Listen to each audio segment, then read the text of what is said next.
And many thanks for making a date once again. You're live on the marketplace. Let's settle now for the very first story. And the Council for Scientific and Industrial Research, CSIR, is undergoing a transformation to incorporate manufacturing and services study in its work. Director General Dr. Victor Kwame Agyemang says global trends prove the Council cannot rely solely on research in agric to propel sustainable growth. He spoke at the 29th Annual General Meeting of the Council's Research Staff Association in Kumasi. Dr. Agyemang says the Council has already approved introduction of biomedical and public health research. He says regional laboratories will be set up to augment existing facilities to advance the Council's work.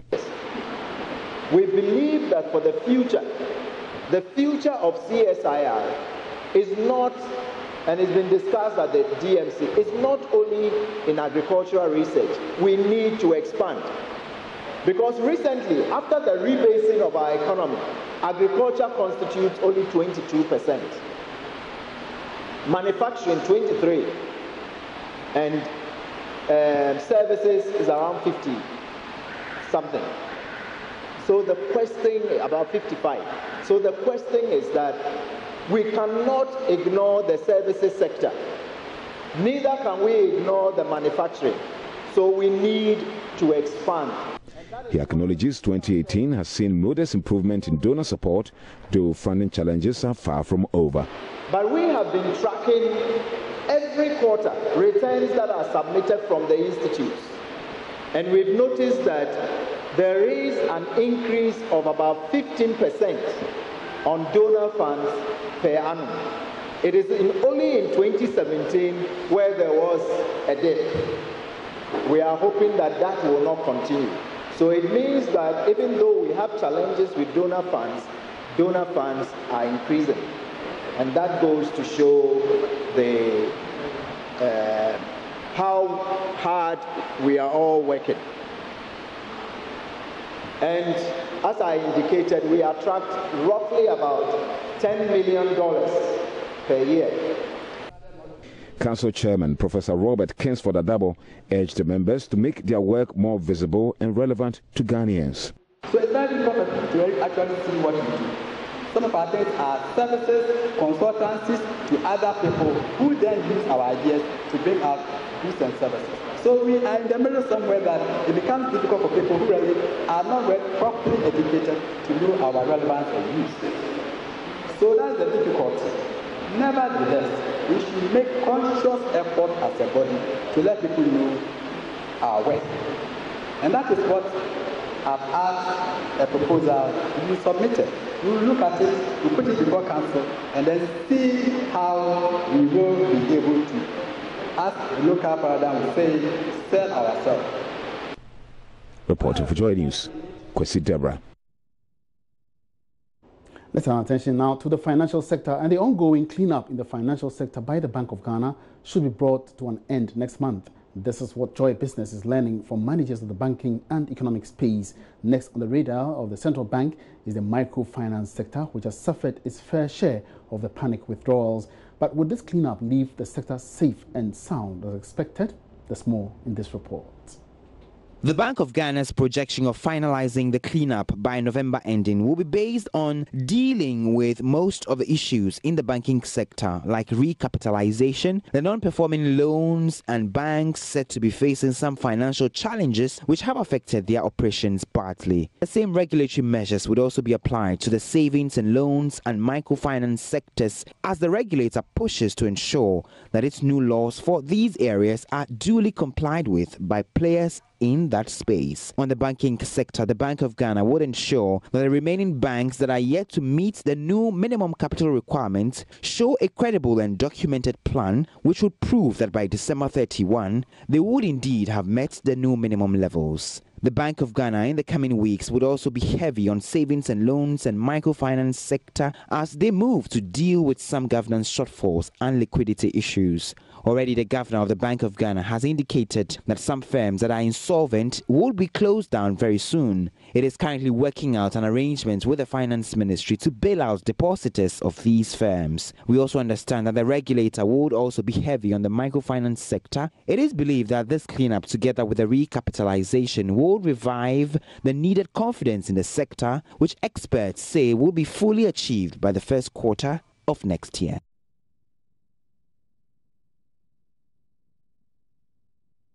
All right, so the financial system is an important component of developing economies as they provide the needed leverage to drive growth and development. But what happens when one sector, such as the banking industry, experiences challenges? What happens to the insurance, pensions, and capital markets? Now, Joy Business brings to you the Financial Services Forum on the theme, The Changing Tide of Ghana's Financial Services Sector, the Cause, the Cost, and the Cleanup, happening this Thursday, the 1st of November, 2018 at 9:30 a.m. at the Golden Tulip Hotel here in Accra. I've been joined by my colleague Philip Namfuri to delve more into these issues. Philip, you're welcome. Thank you very much. All right, so why should we be more concerned, with these challenges, and what's going to be the focus of this upcoming Financial Services Forum? Okay, Mano, thank you very much. Over the past year, we've been discussing the banking sector. From last year, August, we saw UT Capital Bank go down. This year in August, we saw 5 banks go down. Now, there was some data from the Bank of Ghana that says the banking sector holds 85% of the financial services sector's assets, or the financial industry's assets. And by that mere or sheer number, it indeed holds a lot.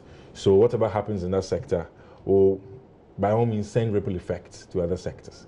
Now we look at the insurance market, we look at the pensions market, we look at the capital markets. If you look at our insurance market, we see that we're not doing too well when it comes to insurance penetration as a percentage of GDP. We've been hovering around 2%.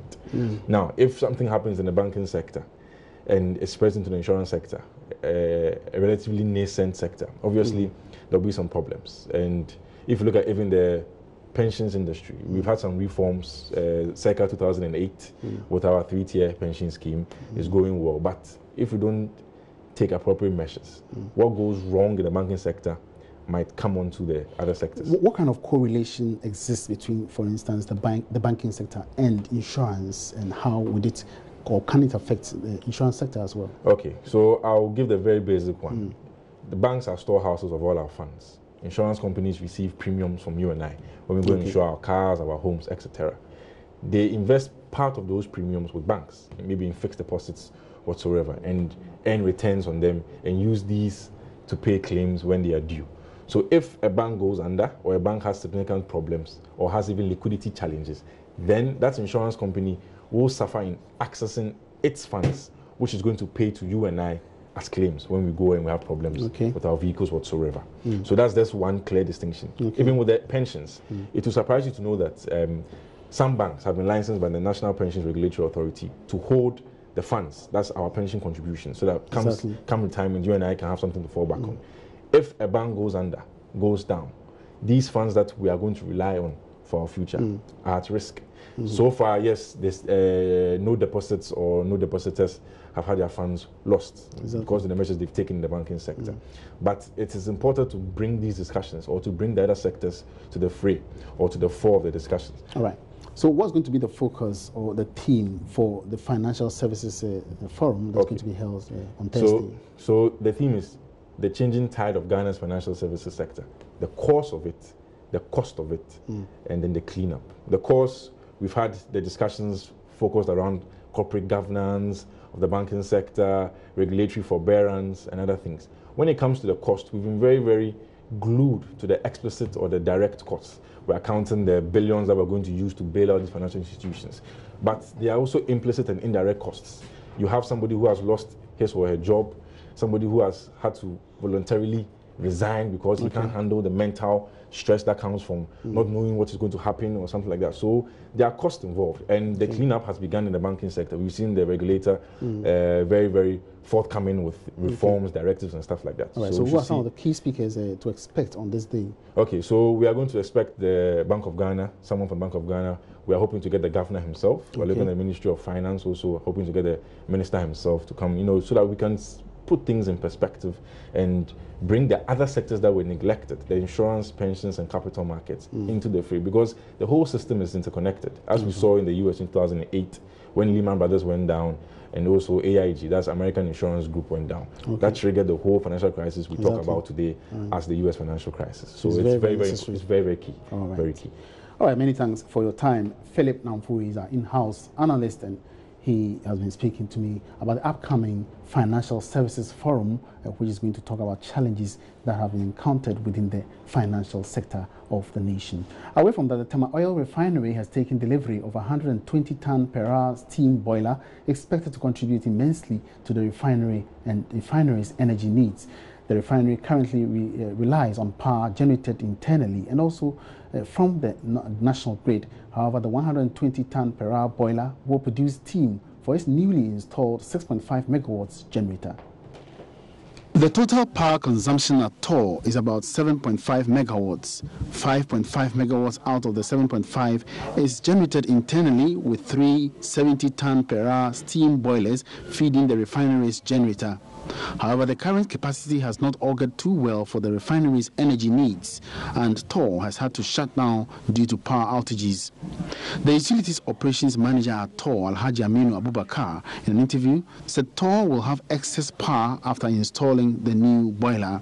With the arrival of this 120-ton per hour boiler, like Doctor said, it's going to improve the reliability of our operations and equally improve our power generation, possibly to win ourselves off the national grid.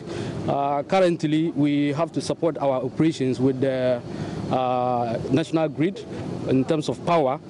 We are able to generate about 5.5 megawatts. When this 120-ton comes in operation, we'll be able to commission our newly installed 6.5 megawatts generator. That means that we're going to have some surplus because our actual consumption of power for the entire refinery is about 7.5 megawatts. So when we get the 6.5, that means we are going to go into some surplus, possibly export, or we'll have that extra in terms when the refinery expands, it can be utilized. The installation and commissioning of the 120-ton per hour steam boiler will take about 7 months to complete. William Ankama Anum is the project manager at TOR. We are extremely happy to receive this 120-ton per hour boiler for our refinery operations. Now that the boiler is here, what the next action will be to have it installed. We'll do the mechanical works, we'll do the electrical works, and then the instrumentation works. We are doing the installation beginning this November, but other activities, the mechanical piping and those electrical works, cabling and all that, instrumentation works, all would take us the 7 months, including commissioning of the plant for use. So we'll be working on this one separately as the main plant runs. Meanwhile, Public Affairs Manager at TOR, Dr. Kingsley Entwibwesiakon, believes shutdowns will be a thing of the past soon. So live on the marketplace, let's turn attention to the agri sector now. And one of the major setbacks to agri development in the country is the lack of ready markets for commodities. This is compounded by post-harvest losses as many products perish at the farm gates. In the midst of these challenges, there have been numerous calls for the modernization of agri to optimize productivity and make it more attractive. A unique platform for buyers and sellers to trade in listed agri commodities will take off on the 6th of November. Is known as the Ghana Commodity Exchange. Joining me now in the studio to tell us more about what exactly it is and how beneficial the platform will serve to society, a CEO of the Commodity Exchange, Dr. Kadri Alpha, and Deputy CEO, Tuchi Koka Ivori. Good afternoon, ladies and gentlemen. Welcome to the show. Thank you. All right, so I'll start with you, Doc, first. What exactly is the Ghana Commodity Exchange? Okay, so the Ghana Commodity Exchange is a market, and it's a regulated market that links up buyers and sellers of commodities, and then they trade under the rules. The exchange guarantees the quality and the quantity of the products, as well as the delivery and the entire settlement process. When we say a market, are we talking about a physical market or a virtual market, or which? Yeah, it is basically like a virtual market, because What we have is using virtual systems to conduct the market. Okay. Yeah. And who owns this exchange? Okay, so the exchange is currently owned by the government of Ghana. The exchange is a private company, but the government of Ghana currently owns it. All right. And who can become a member of the commodity exchange? Anyone can become a member. We are targeting commodity buyers, commodity sellers, brokers, as well as financial institutions, warehouse operators, any body in the value chain, in the commodity value chain, can become a member. The simple process is that if you want to be a member, you get in touch with the exchange. The exchange is a very simple process. You complete a membership process, and then within a period of 1 week, you're a member. All right. Now, it's a new intervention or a new platform. How is it going to operate? By bringing sellers and buyers of agri products. How is it going to operate? Well, the operation is very simple. The concept we have is that we are starting with agricultural products. Okay. But that doesn't mean that the exchange is just to trade agricultural products alone. But we're starting with agricultural products, and these are the food staples, because we believe that that is where majority of our challenges are in improving the economy. So what you do is that you have your product, you bring it to our warehouses, where there are services like cleaning, drying, and standardizing the ingredients, standardizing the product into a form that would appeal to a diverse range of buyers. And then you are given a certificate of ownership, what we call the warehouse executives. And then you come to the exchange trade from a trading platform, either yourself or through a broker or through representatives, and then we link you up to the buyers where you trade your commodities. That's very impressive. I'll come back to you, but let me come to Tucci now. What sort of benefits is available for people who trade on this commodity exchange? Okay, I guess there are numerous benefits. You've mentioned it yourself. We're starting with smallholder farmers. We're starting with agriculture. So this is really opening up a whole new array of benefits for smallholder farmers, from things like financial inclusion, access to credit, because now they'll be able to use their commodities as collateral for financing. So this is something that they've never been able to do before. You don't need a house or a car. That's one. There's secured storage. So through the warehouses that Dr. Kadri talked about, the cleaning, drying services, we also help to standardize the grains. So now they can actually make more or get a premium if they're selling a grade 1 quality commodity, for example. These are just two that I've mentioned. There are many, many more. Exactly. And are these warehouses available, and where are they? Yes, so we've started. We already have 5 warehouses in place. Kumasi, yes, in Kumasi, we have in Ejura, in Brongahafo, Wenchi, Tamale, and Sandema. So these are fully equipped warehouses to be able to do everything we've talked about. And they're basically for the staples, grains, right? Yes. Rice, maize. What about the other products? Soya, sorghum, millet. These are products that we consume. That we have numerous problems in these products here, and then we believe that this intervention would go a long way to resolve some of the problems that our farmers are facing. Some of the problems that Tucci has highlighted. And then you look at other areas like the high post-harvest losses that we have as well. We have an intervention like the warehouse system where we provide an end-to-end services, which includes storage. We identify value chains, and then we structure the value chains. So you have all the small markets around there. We put all together in an aggregate where it make much easier for people to. So are you going to make use of brokers? Because if I want a particular commodity like maize, and then you have it in stock, I don't have to walk there to the markets because it's virtually, virtual. So do you have brokers who are going to intervene or intermediate between these two parties? Yes. The exchange, one of the key actors in exchange are brokers, because we know very well that the brokers are able to trade for themselves or for others. And then the brokers are also able to represent some of our farmers, for instance, who are not able to come to the exchange and trade themselves. So the brokers can represent them and trade on their behalf. Some of them might not also be able to use these virtual systems. the brokers, we started training them. We've trained brokers and as well as floor representatives who can also work for them. So the brokers will they'll bring more liquidity to the exchange as well as just to facilitate the trading process. So is trading going to be run just around or alongside the stock exchange market? Is it along the same lines? Well, yes. The difference is that with stock market they trade stock or shares. We are trading commodities. Yes, and we are starting with agricultural commodities in the next maybe in the 2 years time.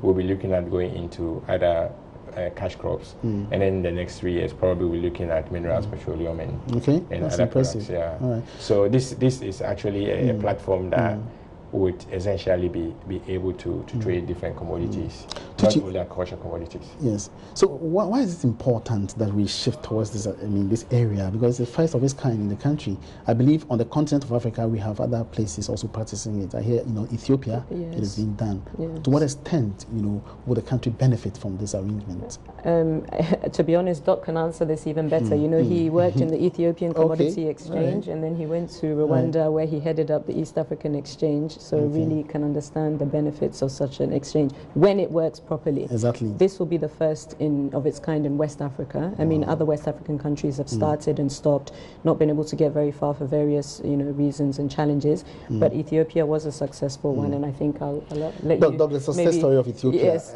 What's coming then? I think it's just about what the country wants to use an exchange for. That's the first thing. So Ethiopia, they wanted to use exchange to boost their export, particularly coffee, which was a key product for them. So the exchange, some of the benefits are very, very clear. I mean, one of them, the key one is the fact that you structure all the small the transactions that is undertaken, and you secure a better. You structure all the transactions and you secure, a system where everything comes together and transaction cost is substantially reduced. We also know that our farmers or the market is, there's a lot of risks that they are facing, from the risks of the trading itself. There are also operational risks. There are also even market risk issues. They have credit risk issues that relate to the banks or the system where they're getting credit from the banks. The exchange is able to support them to mitigate all these risks. All right. Okay. So a structured system has that unique advantages. All right. And so it is key that we have those systems in Ghana here for us to be able to address the numerous problems that our farmers have. I guess we'll have to get more time to explore the other issues, and definitely we'll make time for you. Thank you very much for coming. Dr. Alpha Kadri is the CEO of the Ghana Commodities Exchange Market, and Tuchi Vori is the Deputy CEO of the same markets. They've been sharing their thoughts on the market, which is going to open for trading next week. And on that note, we wrap up this afternoon's edition of the Marketplace. Many thanks for your company. My name is Emmanuel Abuaji. Have a good afternoon.